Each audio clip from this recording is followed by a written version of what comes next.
Chapter 1: The Promise of Safety.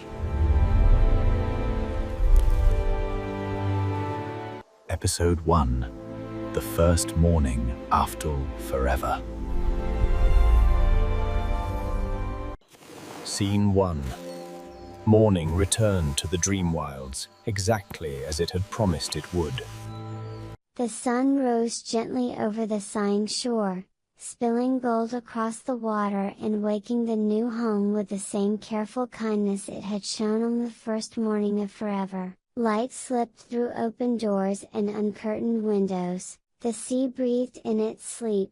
Somewhere, far out beyond the mist, a gull cried once and fell silent again. Everything looked right, the doors were still open, they had stayed that way since the end of the dance. Since the night fear had loosened its grip and the world had exhaled for the first time in generations. No locks, no thresholds guarded by doubt, the new home stood exactly as it had been imagined, welcoming, warm, and shared. And yet, beneath the beauty, the Dreamwilds hummed, not the old, drowsy harmony of safety earned, but something thinner, a held note, a waiting sound. It lived beneath the birdsong and the tide, a low resonance that did not drift or fade. The forest listened to itself now, as if checking, again and again, that nothing had gone wrong. Teddy woke before the sun fully cleared the horizon, not to birds, not to wind in the leaves, but to numbers. He lay still, staring at the wooden beams above him, his mind already arranging the day into quiet columns. Who had arrived yesterday and might return, who had not yet been seen, how long each visit usually took, where delays tended to form. His paw moved before he fully realized it, reaching for the charcoal and slate beside his bed. He began to write without sitting up, names first, then notes. A faint knock sounded at the door. Not loud, not urgent, just present. Teddy paused, listening. The knock came again.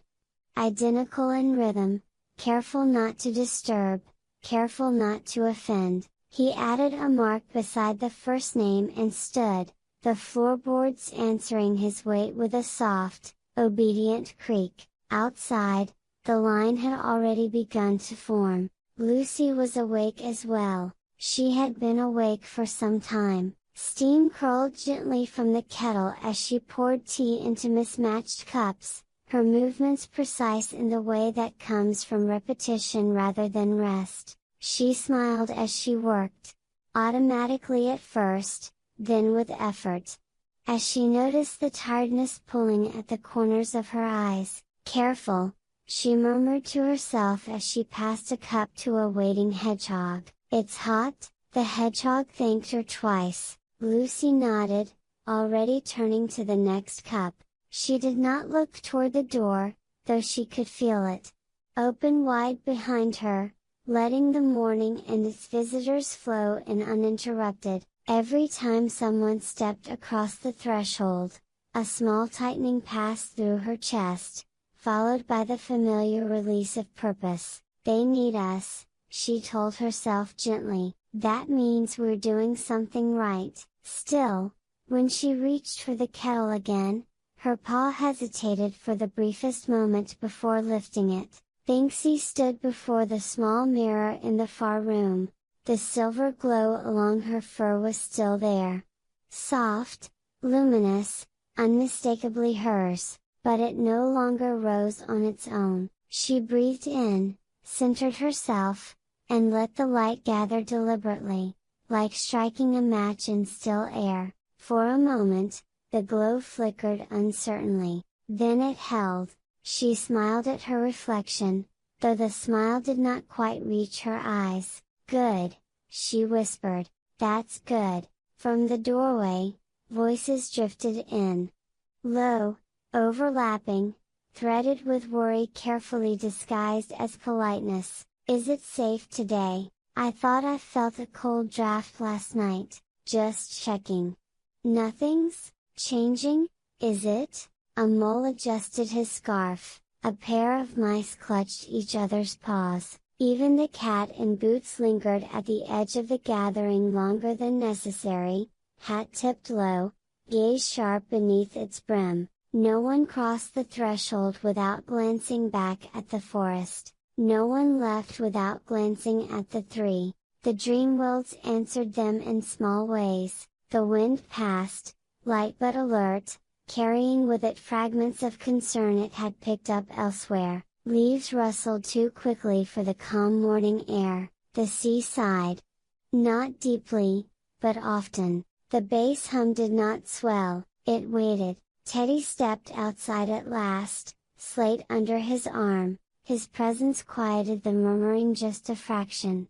Not with awe, but with expectation. He nodded once, acknowledging the line, and added another mark to his list. Lucy brought out more tea. Thinksy let her light brighten, just enough. Behind them, the open door remained exactly as it had been at the end of the story that came before, wide, generous, unguarded. But now, instead of freedom flowing outward, something else moved through it. Requests, concerns, the unspoken need to be reassured again, and again, and again. The sun climbed higher, the morning settled into place, and the Dreamwilds, healed but watchful, listened closely, waiting to hear whether this new day would sing, or simply repeat.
Scene 2.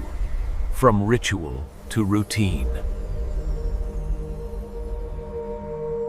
The clearing filled before anyone announced that it was time. They came quietly at first, gathering near the worn stones where the dance had once begun without invitation or expectation. Some sat, some stood, others waited at a respectful distance, as if unsure how close was appropriate now that the miracle had become available. No one spoke of the dance as a miracle anymore, they called it help. A squirrel argued softly with her sister about a borrowed acorn, a badger paced in tight circles, muttering about sleepless nights. Further back, Eeyore stood alone, exactly where one would expect him to stand, staring at the ground with mild resignation. "I don't think anything's wrong," he said to no one in particular, "but it feels a bit gray today, thought I'd cue anyway." The line shifted forward by a single step. When Teddy, Lucy, and Thinksy took their places, the crowd straightened. Not in reverence, but in readiness. This had a shape now, a sequence, an order that everyone understood without being told. They formed the triangle they had formed so many times before. Once, it had happened in laughter and breathless surprise. Once, the world itself had leaned in, unsure what would follow. Now, Teddy adjusted his stance with a practiced glance at the ground. A fraction to the left, better balance, more efficient flow. Lucy lifted her head and smiled. Not the wild, relieved smile of survival, but the careful warmth she had learned to offer strangers.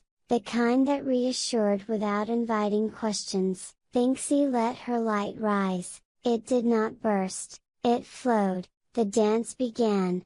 The rhythm was correct, every step landed where it should, the movements aligned with the clearing, the roots beneath the soil loosening just enough to carry the energy forward. The argument between the squirrels softened, words lost their edge, turning slippery and unimportant. The badger's pacing slowed, his shoulders dropping as if a weight had been lifted without being named. Eeyore blinked. "Well," he said after a moment, "that's a bit better." Applause followed. Not thunderous, not odd, polite, appreciative, familiar. Someone nodded and gestured for the next pair to step forward. The dance ended, the clearing exhaled. But only briefly. Teddy lowered his paw, already recalculating how long that had taken, how many remained, whether the sun would last long enough to get through them all. Lucy's smile held, though she felt the faint pull in her chest that came after giving something away without quite knowing how much had gone with it. Thinksy swayed slightly, the silver along her fur dimming a fraction before she gathered it back into place. The line moved. Again, a fox demanded reconciliation after a quarrel that had ended hours earlier. A hedgehog wanted reassurance that a strange dream meant nothing at all. Someone asked, half joking, half serious, whether the dance could help crops grow faster this year. It worked, every time, and every time, the result lasted just long enough for the next concern to step forward. From the edge of the clearing, Little Mai watched with her arms folded. "Ha!" she said at last. "You lot look like a very fancy machine." No one reacted. "So," she continued cheerfully, raising her voice just enough to be heard, "if I put my worries in here." She mimed feeding something invisible between Teddy and Lucy. "And you wiggle like that?" She twirled a finger.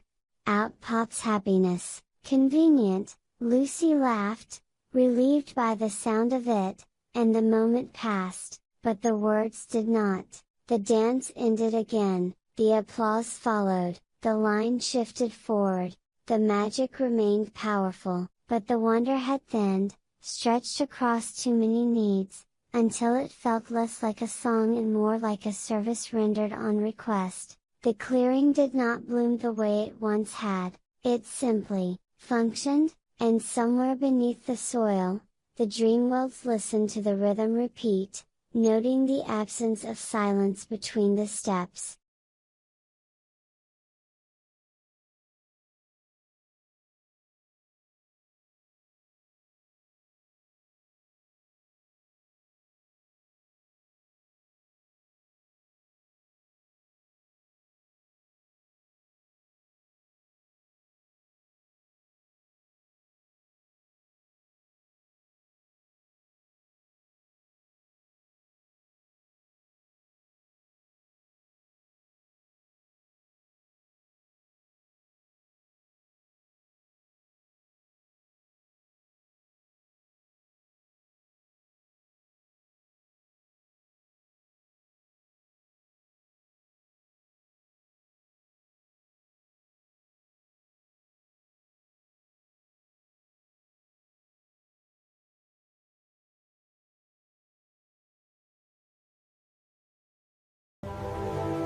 Scene 3. The Vigilant Quiet. Beyond the clearing and the open doors of the new home, the Dreamworld stretched wide.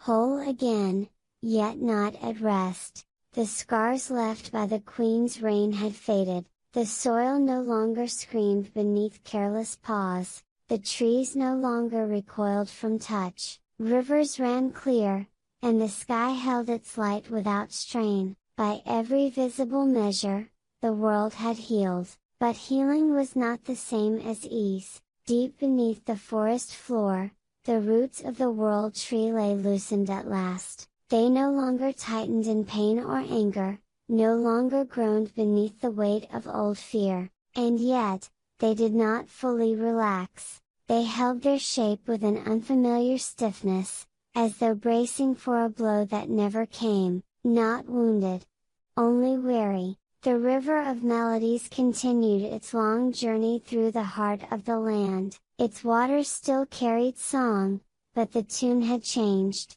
Where once it had laughed and leapt, now it flowed carefully, its notes measured and restrained, like a voice lowered in a sick room. The river seemed afraid of its own joy, as though too much music might shatter something fragile and unseen. Even the wind had altered its ways. Once, it had been a playful messenger, darting between branches and over hills, carrying laughter, secrets, and the promise of movement. Now it moved with purpose but without delight, gathering small worries as it passed and delivering them faithfully from glade to glade. A bent twig here, a chill that lingered a moment too long, a shadow that seemed darker than it should have been. None of these things meant anything on their own. Together, they meant everything. The Dreamwilds had learned a new fear. Before, the world had watched for darkness,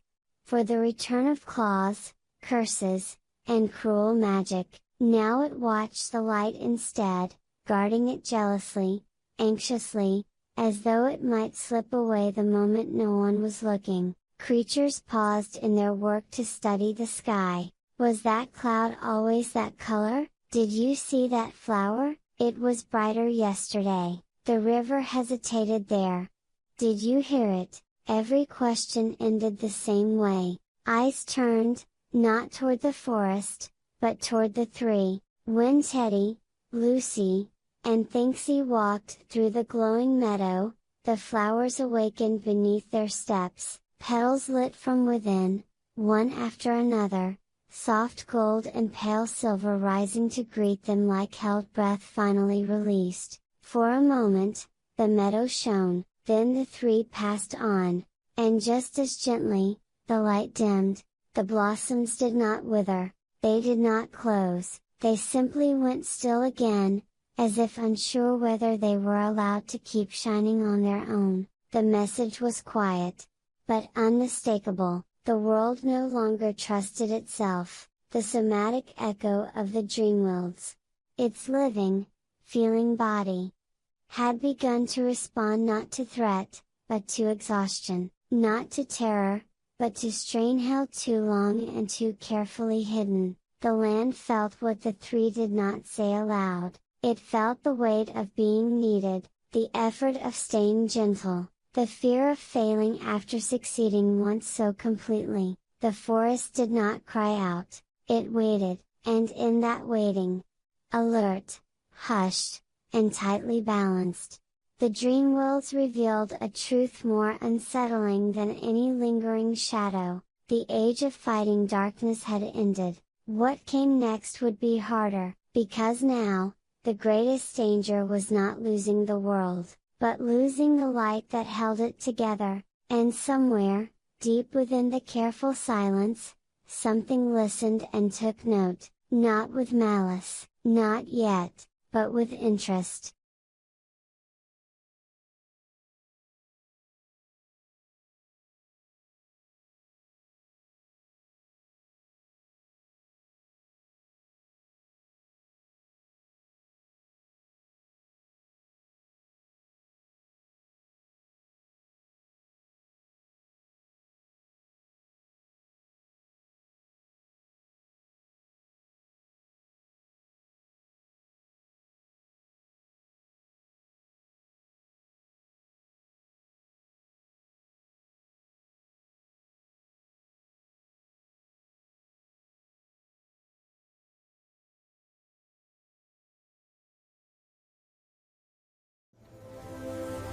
Episode 2: Beneath the Quiet Surface.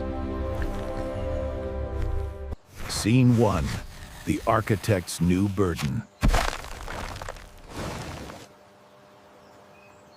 Teddy did not rest. He sat in the far corner of the new home where the light thinned and the air stayed cooler, his broad back to the open room. Morning moved around him.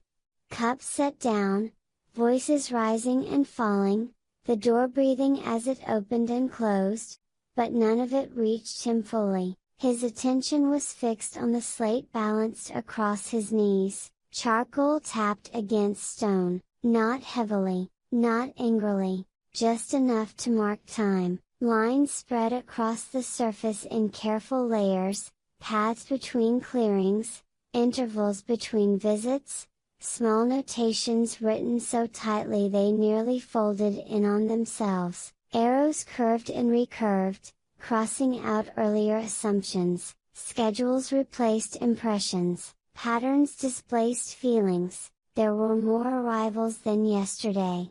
That was not unexpected. What troubled him were the repetitions. He paused, charcoal hovering, and added another note beside a familiar name. Eeyore, Tuesday, again. Teddy frowned. Not in irritation, but concentration. His fur, once rigid as carved rock, now moved softly with each breath, catching the light in warm brown ripples, yet his posture had returned to something older, upright, immobile, statue. Still, a thinker braced against the weight of his own conclusions. Across the page, another question waited. Wind from the east. Hedgehogs restless. He underlined it once, then, after a moment, twice. The Dreamwilds had healed, yes. But not evenly. The land no longer cried out in pain, yet it flinched. Tiny reactions echoed through the world like unacknowledged stress, a shiver in the grass, a murmur in the leaves, a nervous pause where there had once been ease. Teddy had begun to catalog them. At first, it had felt helpful, reassuring. If he could see the system clearly enough, surely he could strengthen it. Charcoal tapped again, faster now. Tap, tap, tap, a rhythm emerged.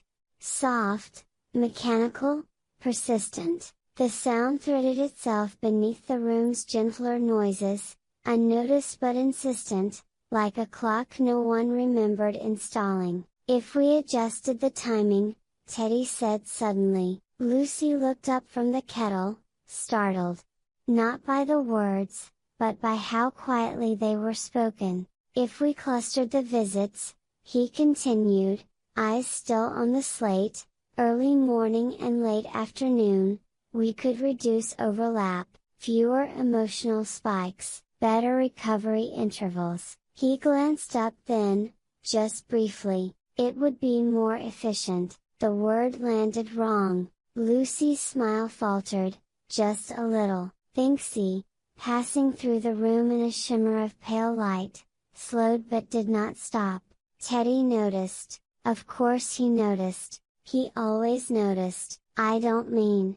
He hesitated, searching for an alternative that would not unravel the structure in his mind. I mean it would be kinder, long-term. Silence answered him.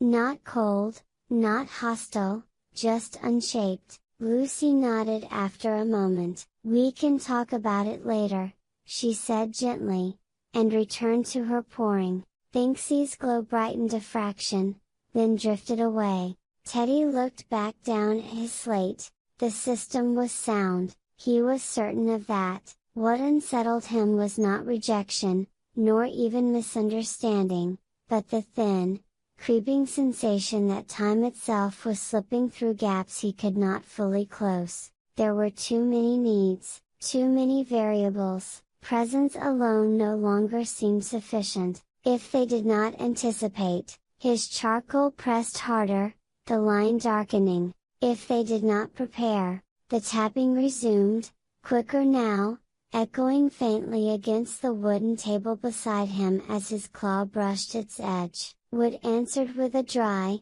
patient sound. Order could be built. It had to be, because somewhere beneath the gentle murmur of the Dreamwilds, Teddy felt it, Not fear of being alone, not fear of failing them, but fear of being too late, and for the first time since his heart had softened, Teddy wondered, quietly, urgently, whether care without structure might be another way of letting everything fall apart.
Scene 2. Golden Boundaries.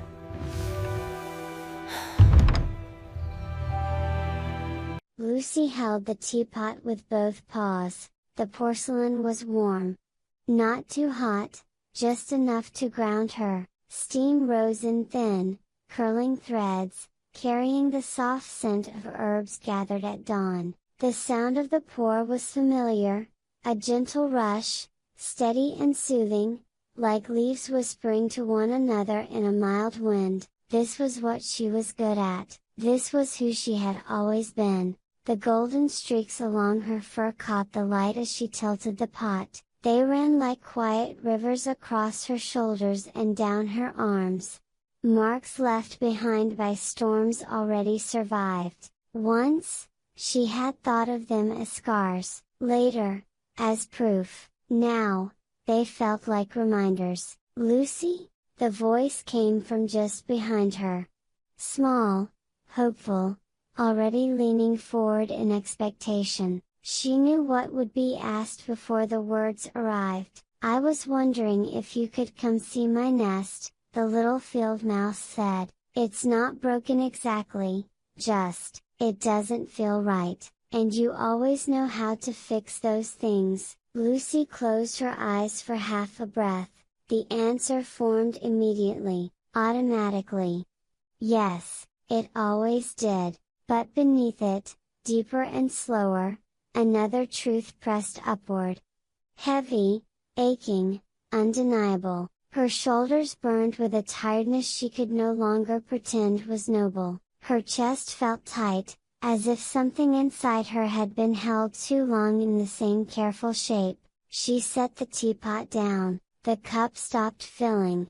"I can't," Lucy said. The word was small. It cracked as it left her mouth. "I can't come right now," she continued, softer, as if volume alone might make it kinder. "I need to rest." For a moment, nothing moved. Then the mouse's ears drooped, just a little. "Oh," they said, not accusing, not angry, simply disappointed. Lucy felt it like a physical blow. The guilt came fast.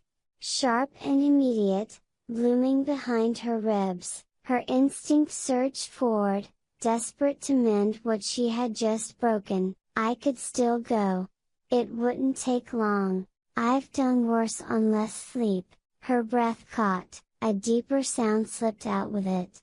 A low, unsteady sigh she didn't quite recognize as her own. She stayed where she was. "I'm sorry," she added, and meant it with her whole being. "I really am." The mouse nodded, already stepping back, already preparing to carry the weight alone. "That's okay," they said. "Maybe later." They left quietly. Lucy stared at the empty space where they had been. The room around her continued as if nothing had happened. Teddy sat hunched over his slate, charcoal moving in quick, precise rhythms, eyes locked onto problems that did not breathe or look back at him. Thinksy drifted near the ceiling, light flickering faintly, attention half lost in some distant current of thought. Lucy looked from one to the other, neither noticed her. For the first time, the new home felt vast.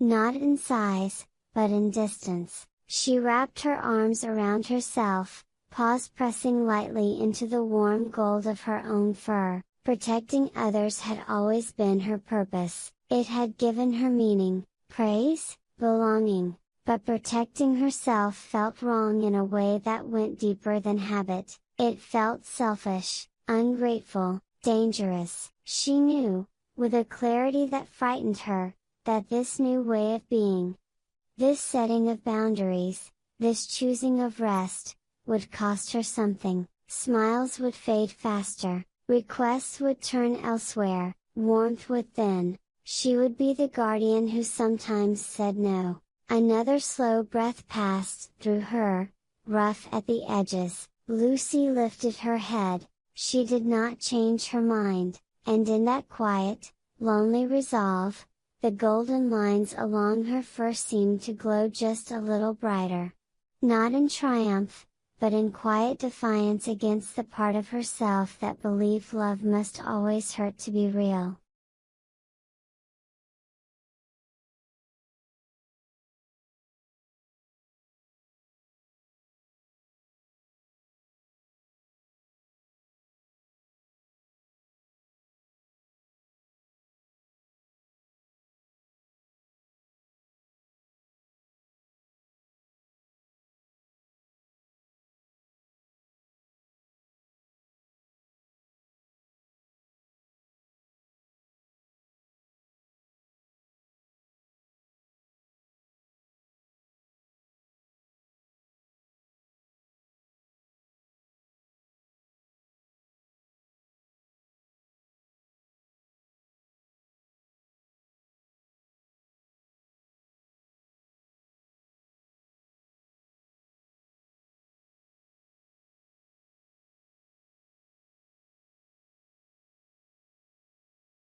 Scene 3. The other side of the mirror. Thinksy spun once, then twice, scattering silver light across the wide room. The glow responded eagerly, blooming with each movement, catching on beams and tabletops, slipping into corners that had once known only shadow. Where the light passed, faces softened, shoulders loosened, a few quiet laughs rippled through the new home like small bells stirred by a gentle hand. Thinksy noticed. Of course he did. It pleased her deeply, immediately. There had been a time when others had shrunk from her brightness, when her presence unsettled more than it soothed. Now, no one flinched, no one looked away. The Dreamwilds welcomed the light as if it had always belonged to them, so she gave them more. She danced because it worked. Each turn produced a faint, glass-like chime, clear and delicate, ringing just at the edge of hearing. The sound had once felt full, resonant, like crystal struck with care. Now it echoed a little longer than it should have, as if the walls were farther away, thinner. Thinksy slowed, her silver glow wavered. Not dimming, but slipping slightly out of rhythm with itself. She glanced toward Teddy, hunched over his slate, charcoal tapping in quick, controlled beats. The light touched Teddy's fur and slid off without pause. Then Lucy, standing still, arms folded, gold streaks quiet against her chest. Her smile was there, but it felt practiced, like a habit she had not yet unlearned. Something tugged at Thinksy's awareness, a pressure, a silence between sounds. She felt the tension the way she always did. Not as thoughts, but as currents. Teddy's is sharp, compressed focus. Lucy's ache, held too carefully to spill. They brushed against her, asking to be named.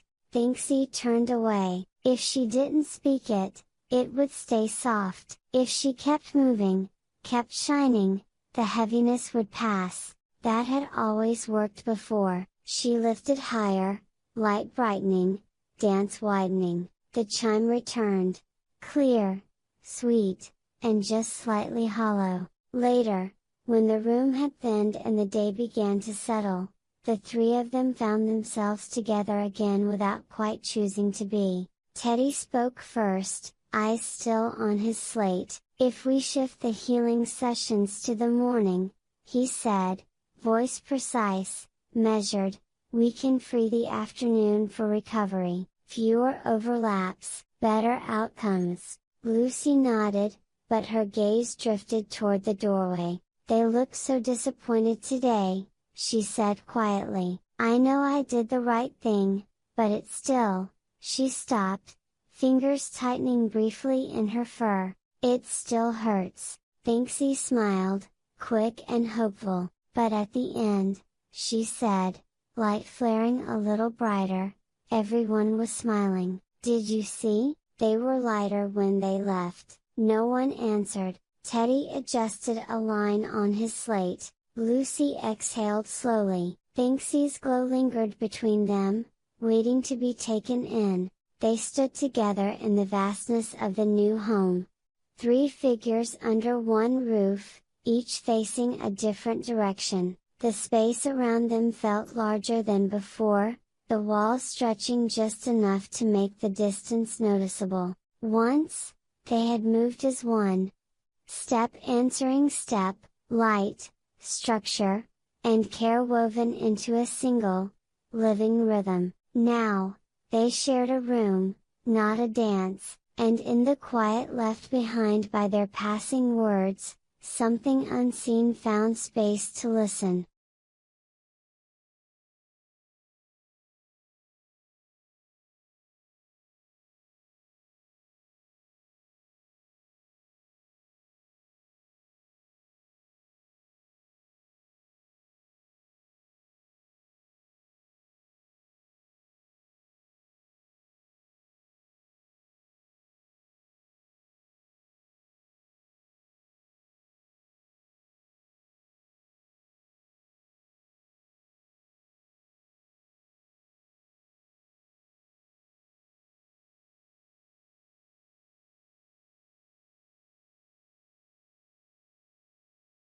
Episode 3, The First Disturbance. Scene 1, Dissonance in the Heartlands. The morning had been ordinary in the way only peace can be. Unremarkable, almost shy.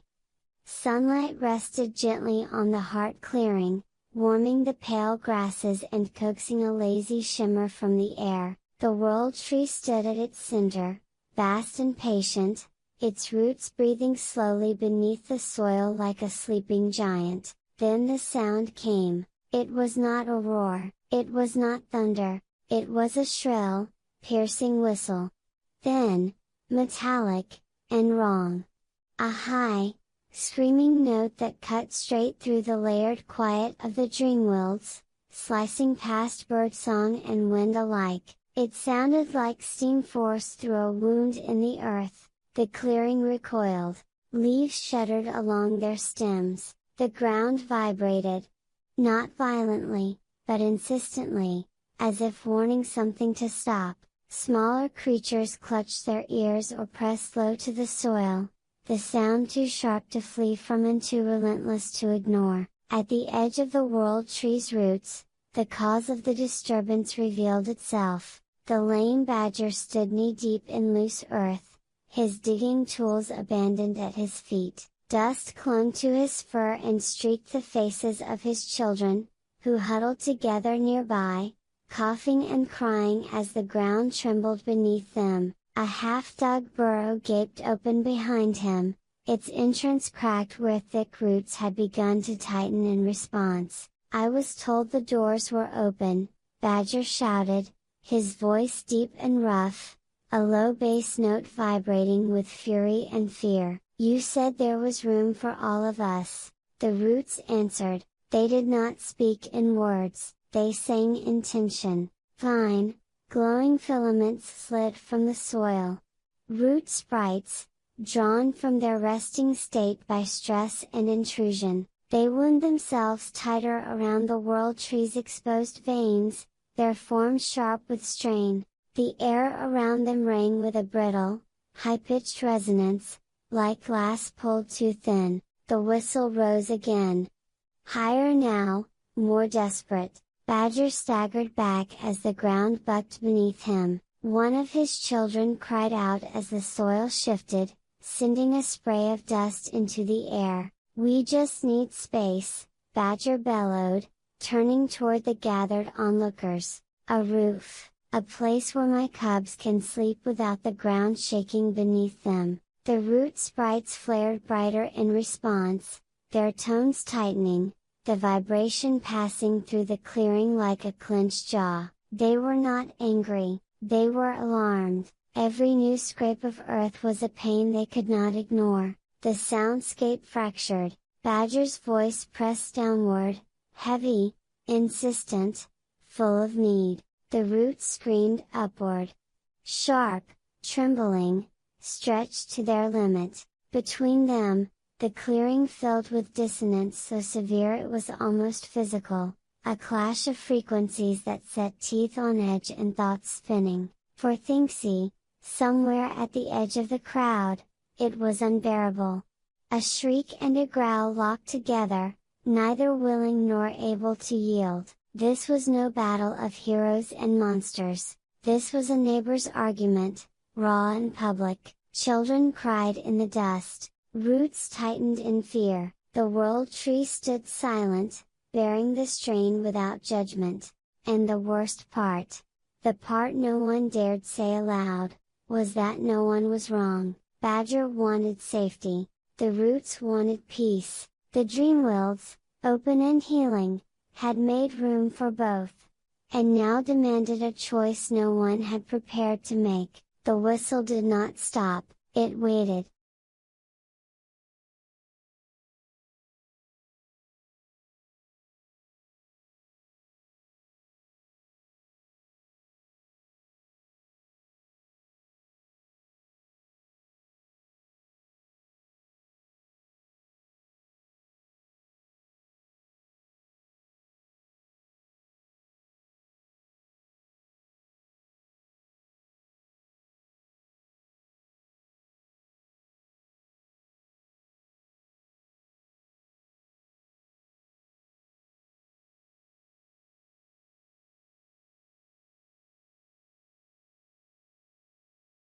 Scene 2. The Mechanical Miracle. They arrived not with a shout, but with inevitability. The crowd at the edge of the heart-clearing parted as if pulled by an unseen current. Hope flickered across faces still tight with fear and irritation. Someone whispered their names, someone else exhaled, long and relieved. The eternal three had come. For a moment, nothing happened. The shrill whistle still hung in the air. The roots remained tense. Lame Badger stood rigid, his shoulders squared in defiance, his children clinging to his legs. The root sprites vibrated, drawn taut like strings wound too far. Then Teddy stepped forward. His eyes did not linger on the children, nor on the glowing sprites. They moved instead. Quick, precise, measuring. He tilted his head slightly, as if listening to something beneath the sound itself. "Too much pressure," he muttered, not unkindly, but without warmth. His hands traced invisible lines through the air, mapping forces rather than feelings. When the dance began, it did so at his tempo. Teddy's movements were controlled and economical, redirecting stress the way an engineer reroutes load through a failing structure. Each step eased the strain on the world tree's roots, shifting tension away from the breaking points. The ground responded almost immediately, the violent shudder softening into a tolerable hum, the whistle lowered by a fraction. Thinksy followed, light gathered around her. Not bright, not radiant, but patterned. It pulsed and folded into itself, forming slow, mesmerizing loops that hovered between Badger and the roots. The shapes moved with a soothing inevitability, rising and falling like a breath carefully guided. The root sprites flickered, their sharp resonance smoothing into something rounder, quieter. Badger's children stopped crying, their eyes fixed on the floating glow, their bodies slackening as the noise receded into the background of their awareness. It was not understanding, it was sedation. Lucy took her place last. She did not dance outward, she planted herself between the two sides, feet firm, spine straight, arms slightly open. As the movements of the others circled her, the anger in the clearing seemed to lean toward her. Drawn, absorbed, Badger's rage dulled, the root's alarm faded, the emotions did not vanish, they flowed into Lucy, weighed her shoulders, tightened her jaw. She held them anyway, steady and unyielding, until the air itself settled into neutrality. The dance completed its cycle, the whistle ceased, silence fell. Not the gentle quiet of the morning before, but a manufactured calm. The ground leveled, the roots loosened their grip, the clearing breathed again, a murmur passed through the onlookers, relief, gratitude, ah, the miracle had worked, and yet, Badger still stood without a home, the half-dug burrow remained collapsed and unusable, the world tree's roots, though no longer screaming, were still crowded and sensitive beneath the soil. The three had extinguished the fire. But the damage remained, unaddressed and unresolved. Badger looked at the roots withdrew from his gaze, they were closer than ever, side by side in enforced harmony. Yet further apart than before, the dance had aligned their bodies, not their needs. As the light faded and the eternal three drew back, the clearing remained quiet, too quiet, a silence heavy with things unsaid, with solutions postponed rather than found. The problem had not been solved, it had merely been muted, and somewhere deep beneath the heart clearing, the world tree recorded the imbalance, and waited.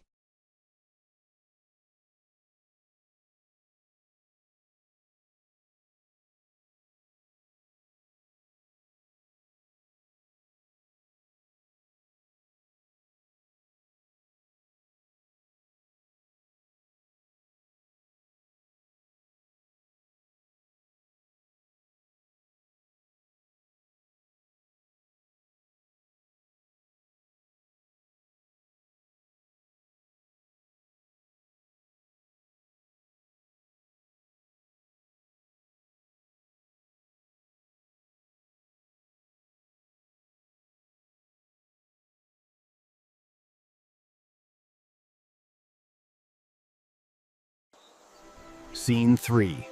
The Seed of Dissatisfaction.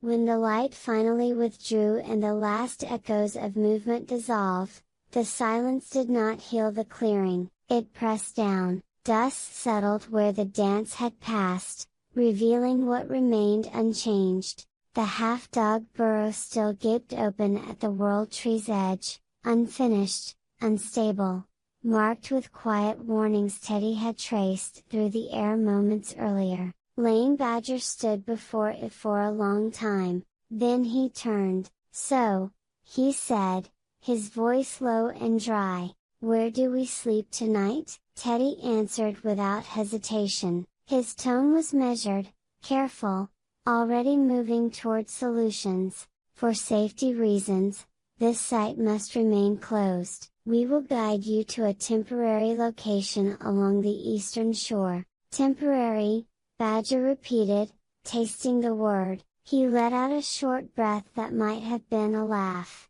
"That's easy to say when you already have a new home." The words landed harder than they sounded. Teddy stiffened.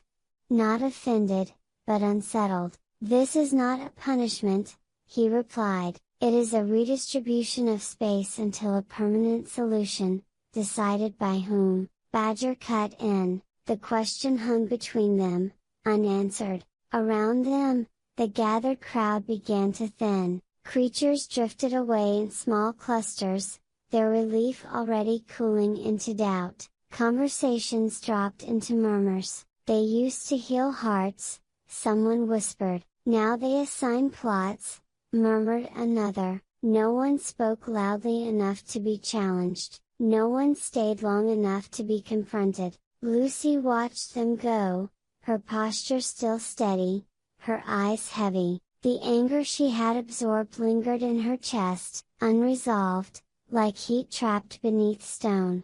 Thinksy's light had faded completely. She looked at the emptying clearing and said nothing. The Eternal Three remained where they were, framed by a problem they had neutralized but not solved. No cheers followed, no gratitude rose to meet them. The World Tree stood silent. They had ended the disturbance, they had restored order, yet the air carried no sense of victory. Only the quiet realization that their greatest strength had failed them where it mattered most. The seed had been planted, and it did not need anger to grow, only time.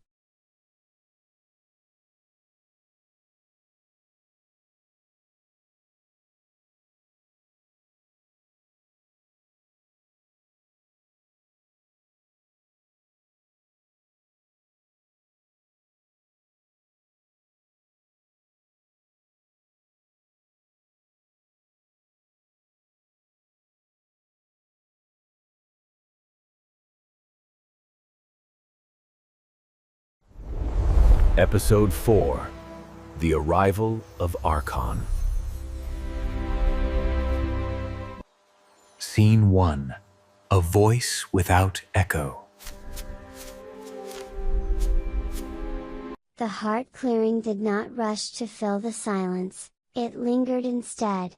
Heavy, awkward, unfinished, the kind of quiet that follows a task completed without satisfaction. The badger had gone, digging where he had been told. The root sprites had withdrawn beneath the soil. The crowd had begun to thin, not with relief, but with a muttering uncertainty that clung to the air like dust. Teddy stood motionless, slate pressed against his side, staring at the line the dance had failed to draw. Lucy watched the clearing empty, her chest tight with the familiar ache of having helped.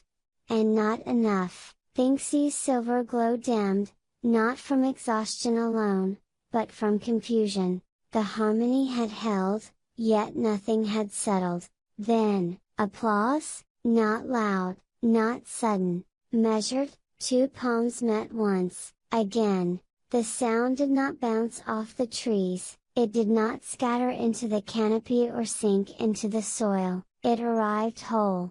And stayed exactly where it was. "Beautiful," a voice said, "truly beautiful." The clearing turned toward the sound as one. From the edge of the shadows stepped a figure the Dreamwilds did not immediately know how to answer. He was tall, his posture flawless without being rigid. He wore no armor, no robes marked by magic or soil. The material that shaped him caught the light strangely. Like polished obsidian, or dark lacquered wood, smooth enough to reflect the world without absorbing it. His form was precise, balanced, almost mathematically symmetrical, against the Dreamwild's living unevenness. Its leaning trees, tangled roots, and breathing ground. He looked finished. As he walked forward, the grass did not bend beneath his feet, it did not spring back either. It was as though he passed just above it. The forest noticed. The wind, which had been restless all morning, slowed. Leaves ceased their anxious whispering. Even the low, vigilant hum beneath the clearing softened, not swelling.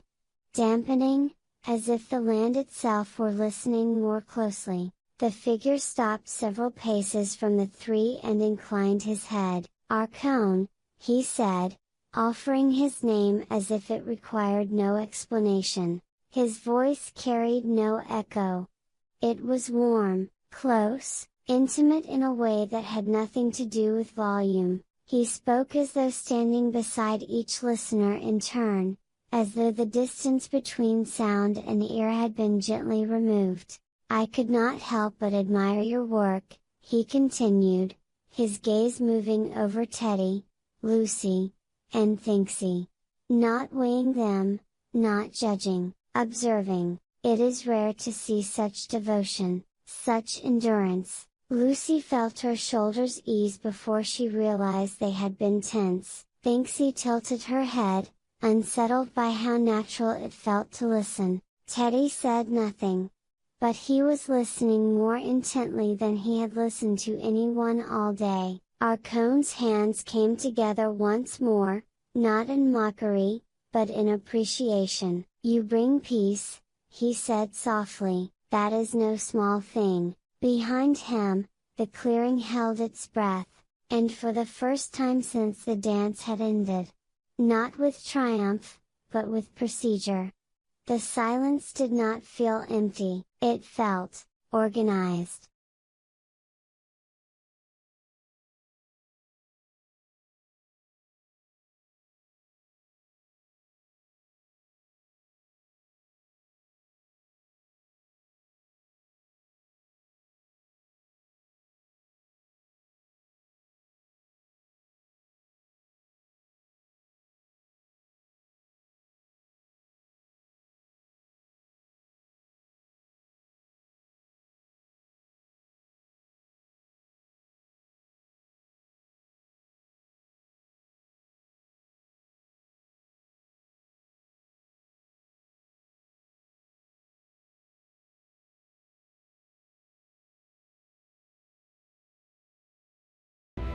Scene 2.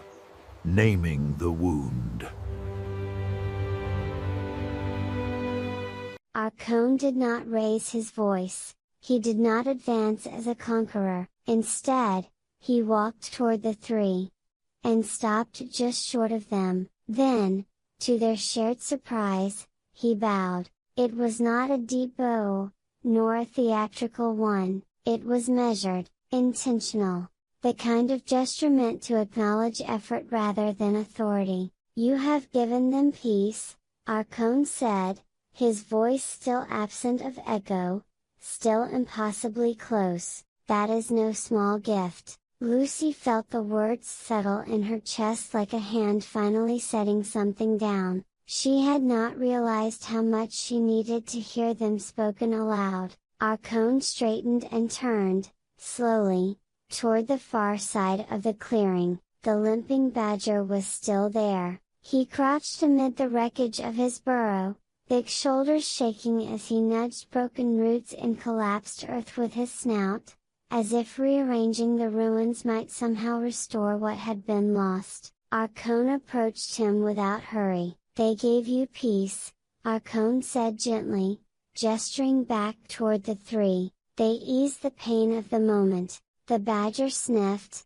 not looking up, "But they cannot give you certainty." Arkhon knelt and lifted a fragment of root from the ground. It was snapped clean through, its fibers pale and exposed, still damp with soil. He turned, holding it up so that all in the clearing could see. "The dance heals wounds, my friends," Arkhon continued. "It soothes the living ache. It reminds us that we are not alone." He let the broken root rest across his palm. "But the dance does not build walls. The dance does not hold back the rain. The dance does not keep the ground from collapsing when the storm returns." The clearing was utterly silent now. "Healing is precious," Arkhon said, his tone reverent rather than dismissive. "It is sacred. But it is not sufficient on its own to hold a world together when chaos presses in from every side." He did not look at the three as he spoke. Yet every word found them. Lucy felt a strange, guilty relief. The burden she carried, The endless need to comfort, to mend, to reassure, had been named at last, and naming it made it feel lighter. Thinksy's light flickered, her glow wavering as if searching for alignment. The logic in Arkhon's words was sound, uncomfortably so. Oh, and yet, something in them felt cold, precise where warmth usually lived. Teddy said nothing. He watched Arkhon closely, not with suspicion, but with focus. This was a language he understood. Arkhon finally turned back to them, his expression calm, almost kind. "You are artists," he said, "and the world needs artists." Then, after a pause just long enough to matter, he added, "But artists alone cannot keep it standing." He inclined his head once more. "For that," Arkhon said softly, "an engineer is required." The broken root slipped from his hand and fell back into the soil. No one moved to pick it up.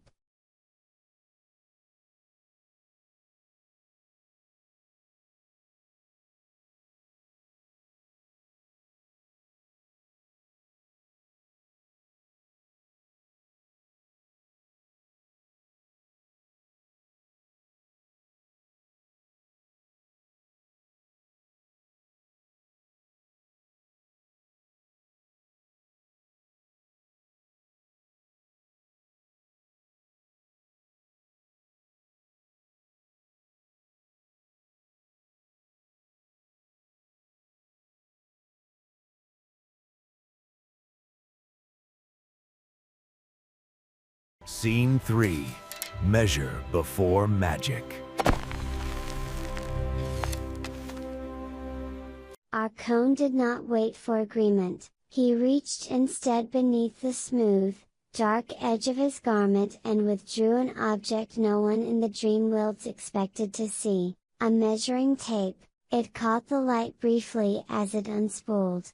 Dull metal marked with fine, regular lines. No glow, no hum, no answering murmur from the ground, just measure. A quiet ripple of confusion passed through the clearing. Arkhon walked past the three, past the badger, and toward the cluster of root spirits still hovering at the edge of the disturbed earth. Their forms twisted and coiled, half seen, half felt, organic and restless, as roots always were. He knelt. Carefully, deliberately, he pressed the end of the tape into the soil and drew it out across the clearing. He measured the distance from the badger's burrow to the nearest living roots, adjusted, measured again. Then he took a wooden stake from within his coat. It was plain, untreated, dead.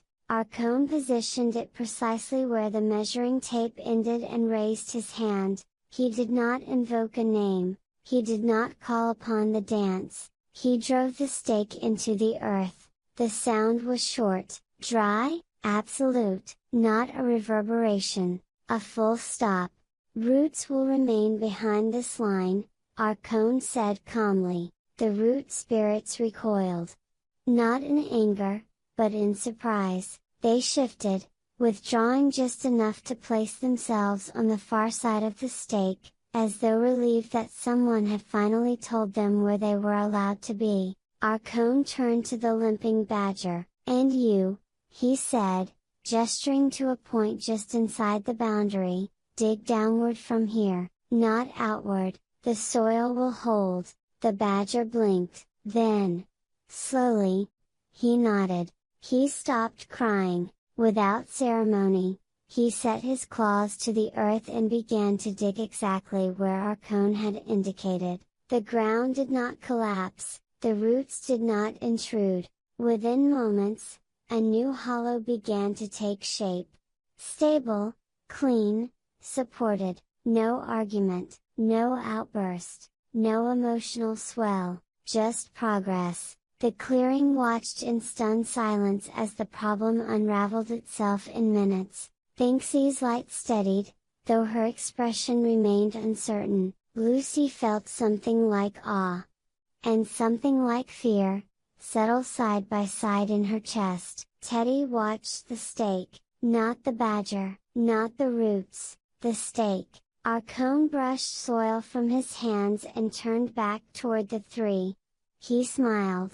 Not broadly, not triumphantly, but with the quiet satisfaction of a task completed. Sometimes, he said, all that is needed is a little structure. The forest did not answer, but the stake remained.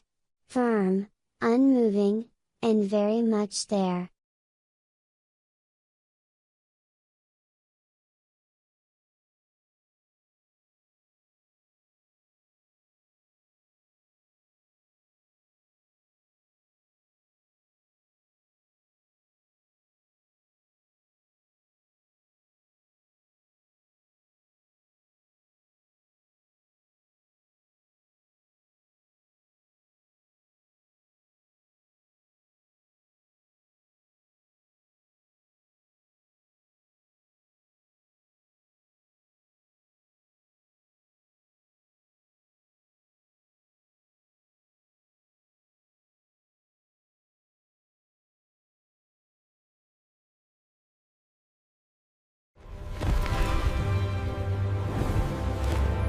Episode 5, The Community Responds. Scene 1, The Relief of Not Having to Feel. The stake stood where it had been driven. Straight, unquestioned, final. For a moment, no one spoke, then something subtle passed through the heart clearing, moving faster than words. Not excitement, not gratitude, release. The hedgehogs nearest the line exhaled as one, their spines settling back against their rounded bodies, no longer bristling for impact. Squirrels, who only moments ago had been flicking their eyes skyward at every shift of shadow, resumed their quiet sorting of acorns, tails loosening, movements unhurried. Even the trees seemed to respond. Leaves that had held themselves taut in anxious attention now sagged slightly on their stems, as if the forest itself had decided to stop listening so closely. Nothing had been celebrated, nothing had been mourned. The conflict had ended without tears, without raised voices, without the uncomfortable work of standing inside another's fear. There had been no demand for empathy, no shared processing of hurt, no lingering uncertainty. There was simply a line in the ground.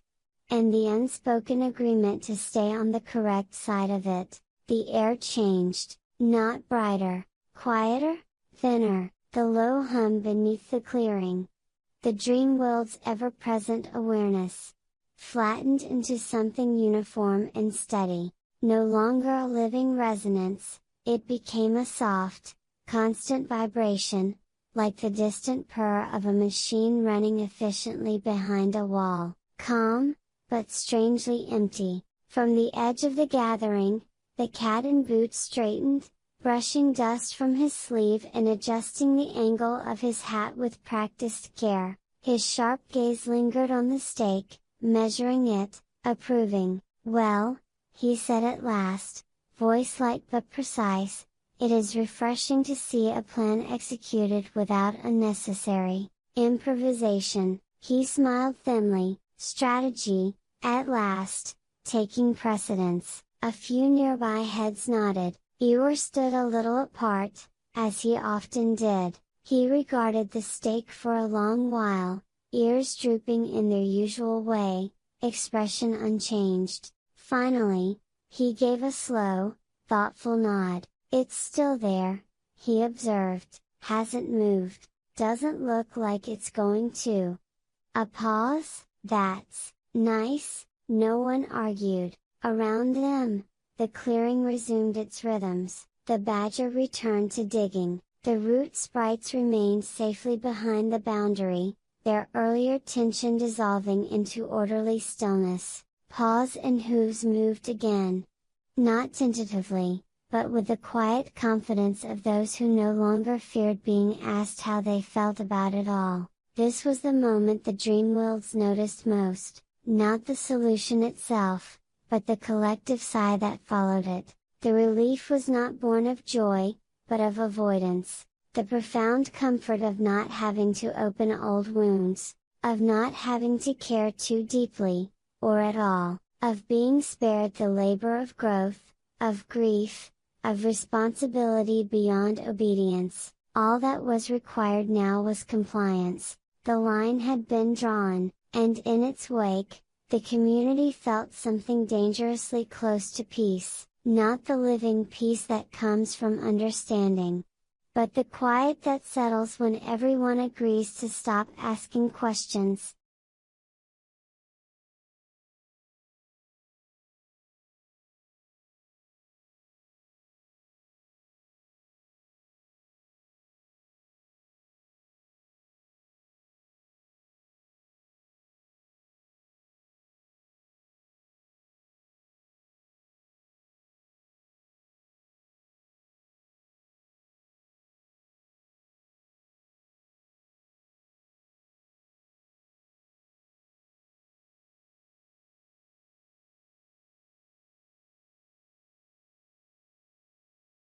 Scene 2. The gift of being relieved. The clearing did not turn on the three with anger, it turned with smiles. They came gently, one by one, as though approaching old friends after a long journey. Their voices were soft, their faces open, relieved. This, somehow, was worse. A fox stepped forward first. His fur was well kept, his movements easy with the confidence of someone who felt safe again. He reached Lucy and laid a paw lightly on her shoulder, warm and familiar. "Oh, my dear," he said kindly, tilting his head as he studied her face. "You look so tired." He gave a small, sympathetic laugh. "It's a blessing Arkhon arrived when he did, truly. Now you don't have to carry the whole world anymore." Lucy felt the weight of the words settle where the paw had been. Before she could answer, the lame badger had already turned to Teddy. He leaned on his stick, nodding appreciatively toward the stake in the ground. "This new way," he said, earnest and sincere, "it's much clearer, simpler." He smiled, as if offering a gift. "We don't wish to trouble you with every little thing, you've done enough." Around them, others murmured their agreement. It sounded like gratitude, it was meant to, but beneath the gentle tones ran a quieter message, sharp as a blade wrapped in velvet: "You are no longer needed." The words were offered as comfort, yet they rearranged the world. Responsibility was being carefully, politely returned, placed elsewhere, not upward, not outward, but away, into the stake, into the rule, into someone else's certainty. How wonderful, the smiles seemed to say, that someone has taken charge, which meant, of course, how wonderful that we no longer must. The three stood together, receiving the thanks. They smiled back. Their smiles did not quite move. What answer could there be? No accusation had been made, no cruelty spoken aloud. The community was content, relieved, almost happy. Human. To object now would be to spoil the peace. To insist on discomfort where none was wanted. And how does one argue against happiness? Lucy felt it first, the hollowing. The sense that something essential had been gently lifted from her hands while everyone applauded the relief of the burden. Teddy's posture stiffened beside her, his approval no longer sought, only acknowledged in past tense. Between them, the space where meaning had lived felt suddenly vacant. They had not been cast out, they had been thanked into irrelevance. The clearing hummed on, steady and untroubled. The line in the ground held, the stake did not move, and with every grateful nod and kindly word, the Dreamwilds took one more step away from the responsibility of choosing. Leaving the three smiling politely, as the world quietly decided it no longer needed them to care.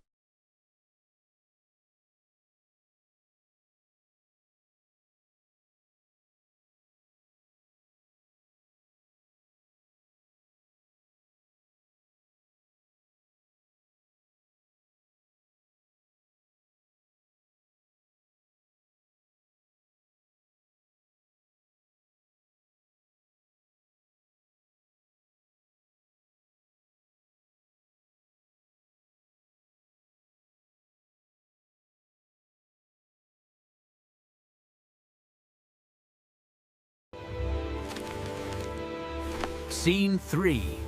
The shape of things to come. Order did not arrive with trumpets, it seeped in. At first, it was barely noticeable.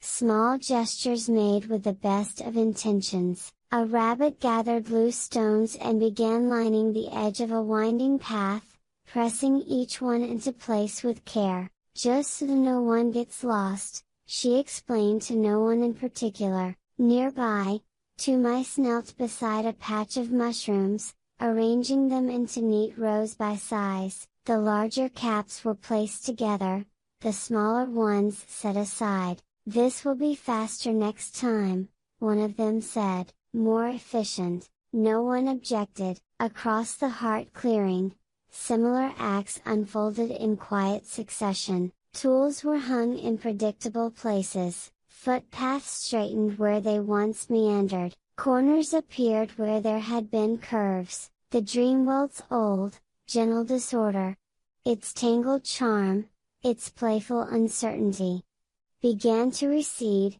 replaced by lines that made sense at a glance. The air sounded different, where once there had been a layered murmur. Leaves whispering without rhythm, distant creatures calling without pattern.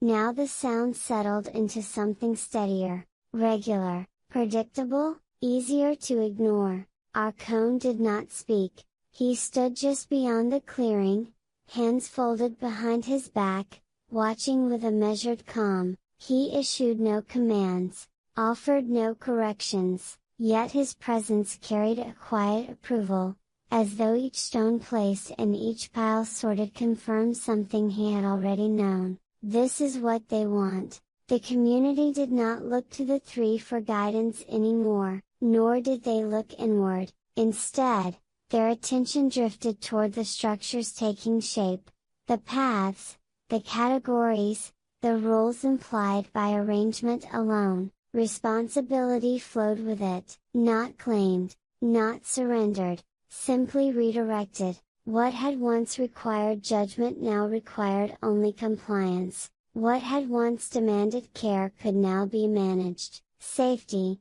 it seemed, was something that could be built. Measured in symmetry and clarity. No one noticed the cost. The colors of the clearing softened, losing some of their wild contrast. Shapes aligned, space felt cleaner, calmer, less alive. Lucy watched it happen, a step removed. Teddy said nothing. Between them, the Dreamwilds reorganized itself, grateful for the relief of not having to choose. Arkhon's gaze lingered on the emerging order, and for the first time, something like satisfaction crossed his face. The dance had not stopped, it had merely changed its steps.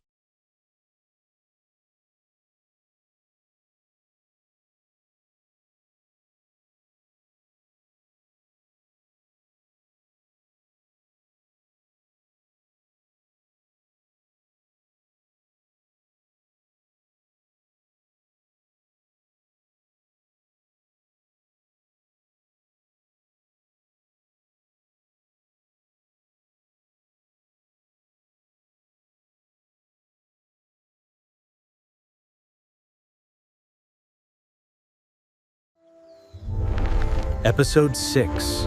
The first meeting at the heart clearing. Scene 2. The division of hands and heart. The heart clearing did not empty all at once. Relief rarely leaves in a hurry. The animals drifted away in small, quiet clusters. Voices low, bodies lighter, attention already turning elsewhere. Whatever knot had tightened inside them had been loosened just enough to walk away without looking back. The line in the soil still marked where the conflict had been. No one questioned it now. They stepped around it instinctively, as one avoids a healed wound. Within minutes, the clearing felt larger than before, too open. Teddy noticed it first. Not as a feeling, but as a change in spatial pressure. The air no longer pressed inward with expectation. The rhythm had broken. That should have brought relief. It did not. Lucy exhaled slowly, rubbing her paws together as if washing something unseen from them. Thinksy let her light dim to its resting glow, the silver settling against her fur like breath returning after a held note. None of them spoke. Then footsteps approached. They were unhurried, measured, not trying to be quiet, and not demanding attention either. Arkhon emerged from the edge of the clearing alone, without the crowd. He seemed taller, not physically, but structurally. As if the space had reoriented itself to accommodate him now that others were gone. The forest did not recoil, it adjusted. He stopped a few steps away from the three, and bowed. Not a polite dip of the head, not the courteous inclination offered to equals. He bent deeply. So deeply that, for a fleeting moment, his gaze angled upward toward them from beneath his brow. The gesture lingered longer than comfort required. It named them. You are above me, I see it, I accept it. Lucy startled, her paws lifting reflexively before she caught herself. Thinksy blinked, unsure whether to laugh or glow brighter. Teddy did not move at all. When Arkhon straightened, his expression held something dangerously close to reverence. I have heard the legends, he said softly, but witnessing it, a pause? Perfectly placed, was inspiring. He did not say useful, he did not say effective. He spoke of the dance the way one spoke of a masterpiece.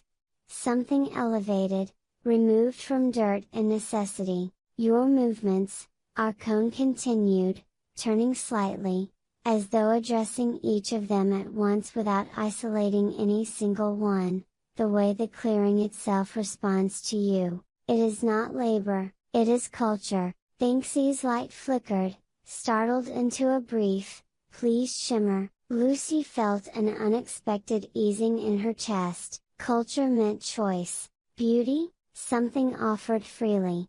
Not demanded.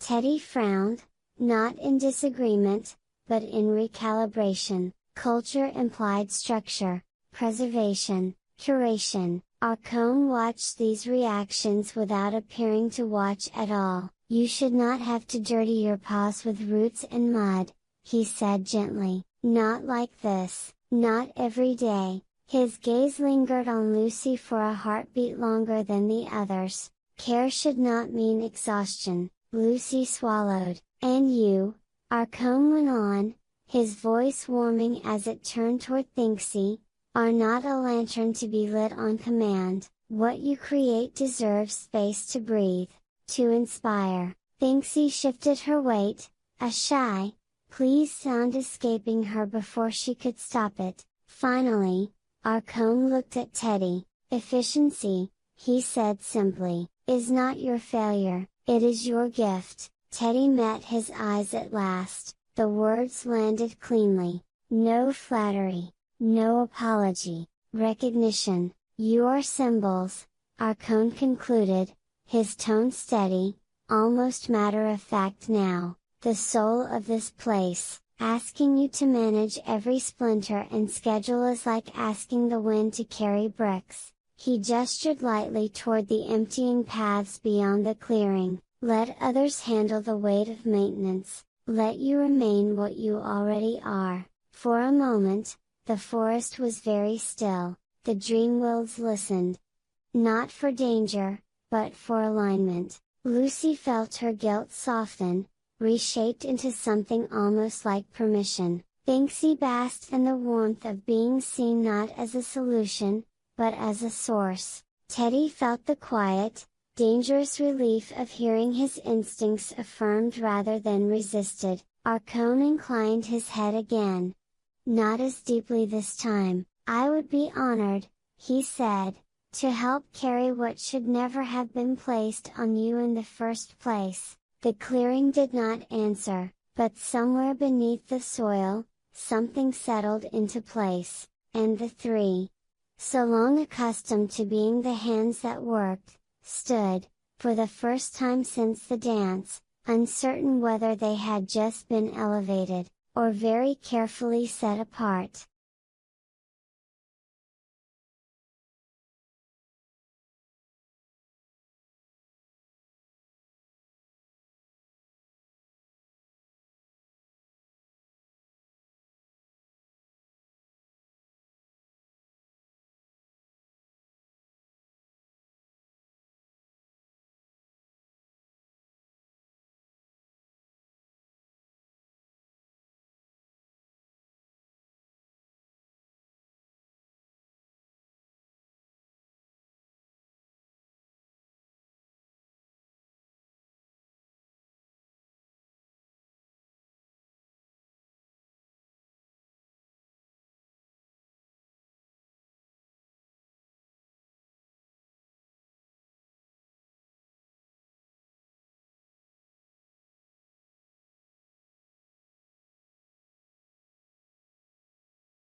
Scene 1.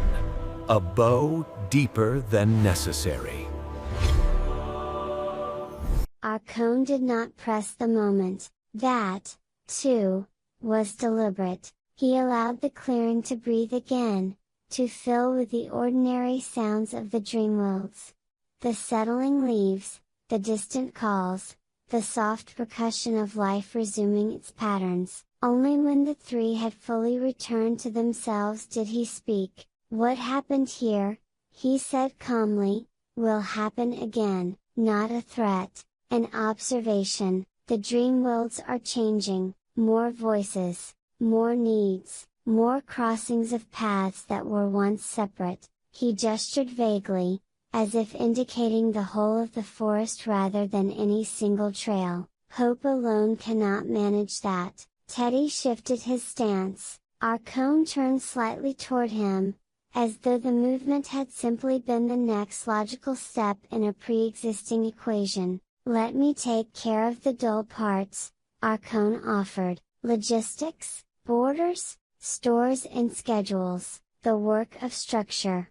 A faint smile. Engineer's work. He paused just long enough for the word to settle. It would free you, he continued, addressing them all now, to do what only you can do, to remain visible, to keep the dance alive, to hold the center when the rest must move. The silence that followed was different from before, it was calculating. Teddy exhaled through his nose, eyes unfocusing slightly as patterns assembled themselves in his mind. For weeks, months, he had been sketching systems no one had time to implement, flow charts that balanced need against capacity, rotations that reduced burnout, contingencies for growth. I have drafts, he said at last, cautiously, nothing formal, just frameworks. Arkhon's response was immediate and unhesitating.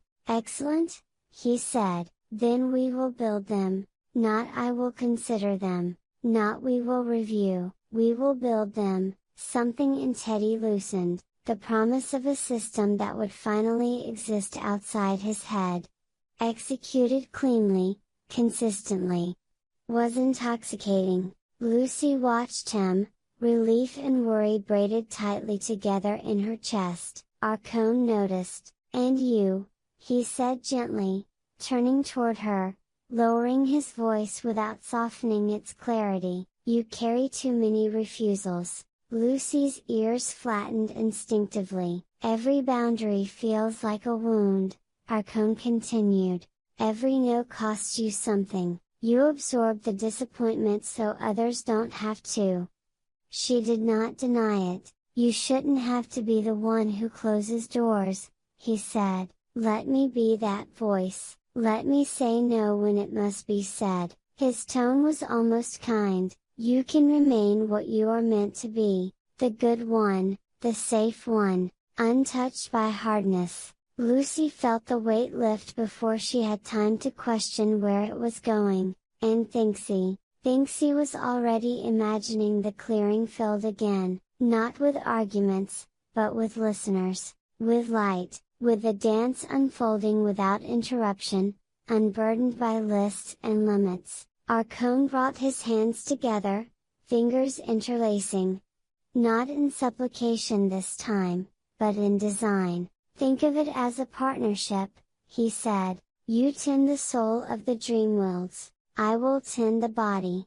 A subtle image formed as he spoke it, a high place, pale and quiet, where vision remained pure and untouched by mud, a place above the noise, above the bargaining and the breaking points, an ivory tower, beautiful and serene. From there, the world looked orderly, manageable. Below, paths could be redirected, resources reassigned, voices filtered. From above, none of that was visible. The three exchanged a glance. Brief, uncertain, but sincere. They were tired, and Arkhon was offering rest without asking for obedience. Very well, Teddy said slowly. Not agreement, not surrender, just the next step in a plan that made sense. Arkhon inclined his head once. In that small motion, authority changed hands. The forest did not protest, but somewhere, far beneath the roots of the heart clearing, something ancient marked the moment. Not as a fall, but as a choice. The dance would remain pure, and the ground beneath it would no longer belong to those who danced.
Scene 3. The silence that counts as yes. Arkhon did not wait for an answer. That, too, was a choice. He turned slightly, not away from the three but outward, as if the conversation had already widened to include the clearing itself. The paths, the borders, the unseen edges of the Dreamwilds. We will make this a safe haven, he said. Together, as he spoke, he extended one hand. Not toward them, but toward the land beyond. The gesture did not ask for a grasp, it claimed a horizon. The word together hung in the air, unchallenged. The three looked at one another. Thinksy's light wavered, then steadied into a small, uncertain glow. Her smile appeared almost by reflex. Polite, hopeful, unarmed. Lucy released a breath she had not realized she was holding. Relief softened her posture, easing the tension from her shoulders. Someone else would hold the line now. Someone else would absorb the resistance. Teddy gave a nod so slight it barely registered as movement at all, not approval. Confirmation, the logic was already in motion. Systems, once begun, preferred continuity. No one spoke, no one said yes, no one said no. Arkhon watched them for a single, measuring heartbeat, then he smiled. Good, he said simply, we begin at once. He turned away, the decision already translated into action. His hand lifted again, this time in a sharper motion. Directional, precise, figures emerged from the edges of the clearing.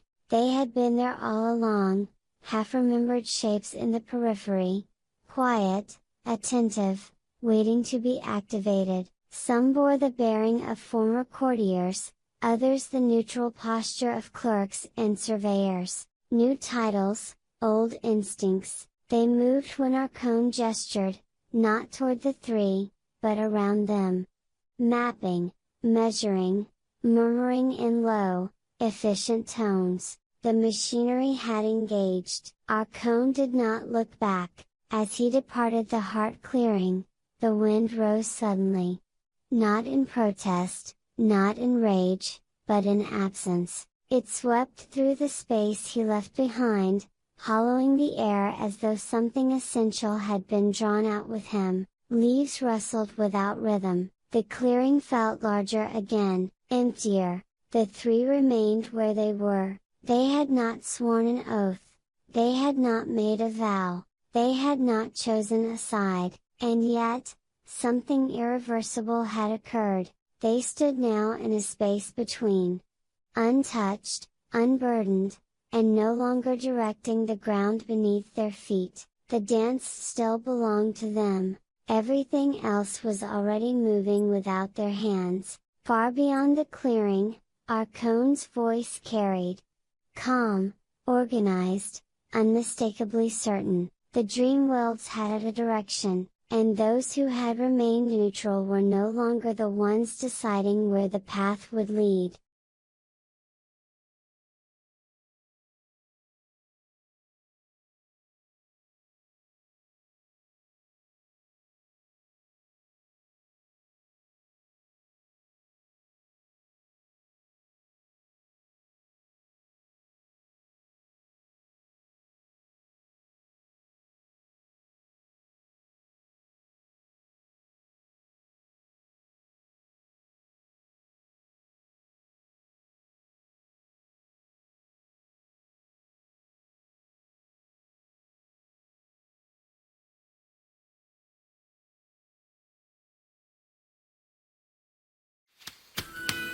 Episode 7. The Sound That Replaced the Fire. Scene 1. Hammers at Dusk. The sun sank slowly over the Heartlands. Ordinarily, this was the hour when the Dreamwilds exhaled.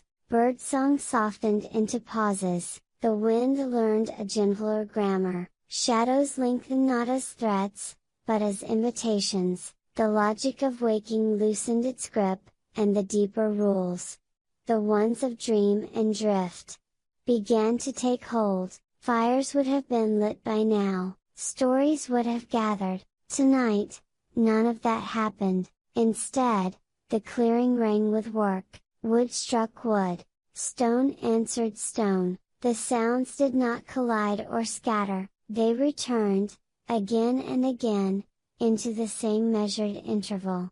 A hammer rose, fell, not hurried, not hesitant, certain.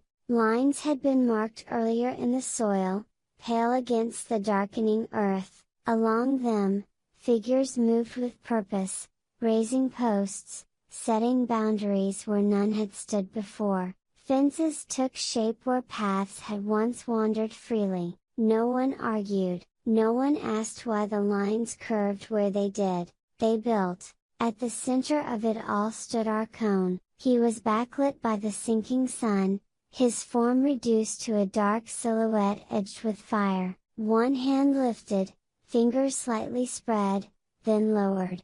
The rhythm adjusted instantly. faster here, slower there, a pause, a continuation. He looked less like a ruler than a conductor, and the orchestra obeyed. The music, if it could be called that, had no melody. It did not rise or fall with emotion, it did not invite participation, it measured time instead of expressing it. A pulse, steady, predictable, calming, the chaos of the day.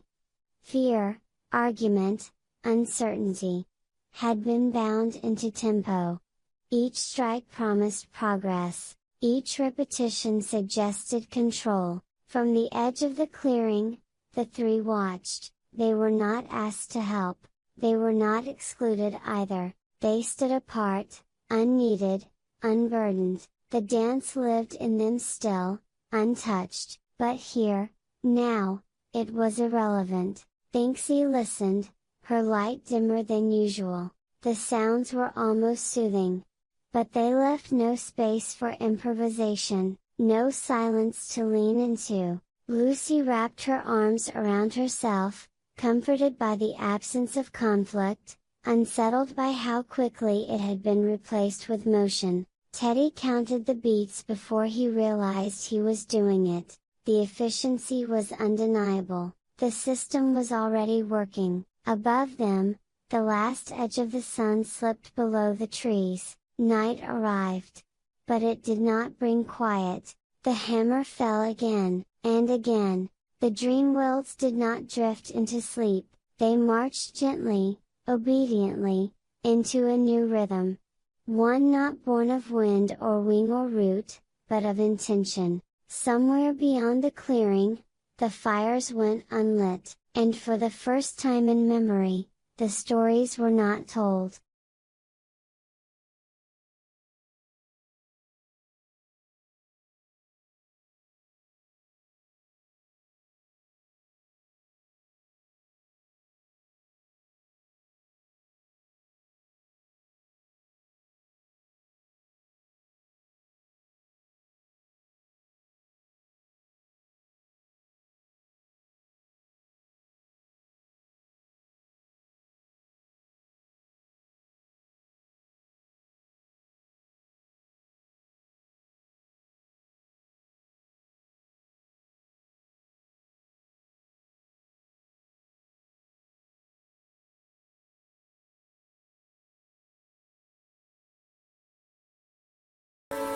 Scene 2.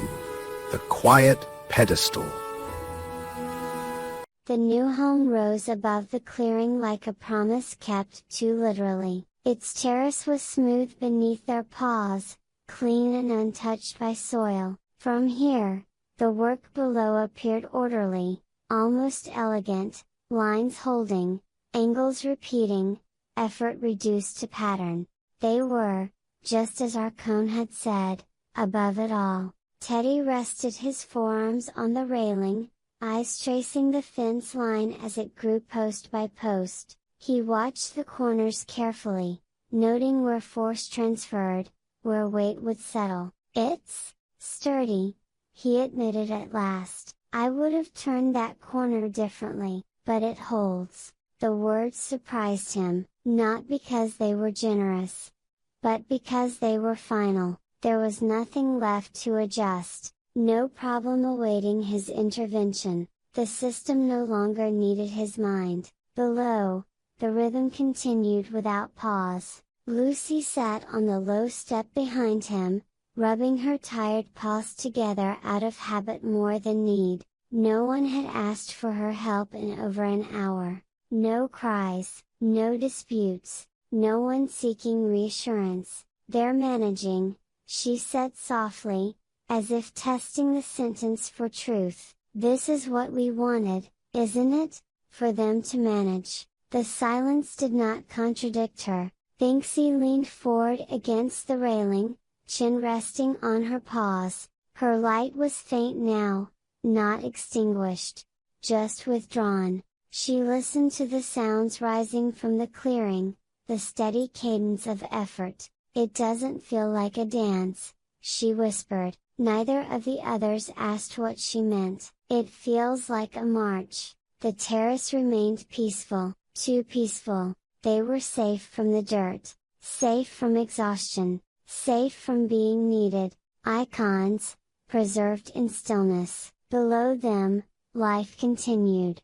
Efficient, directed, untroubled by their absence.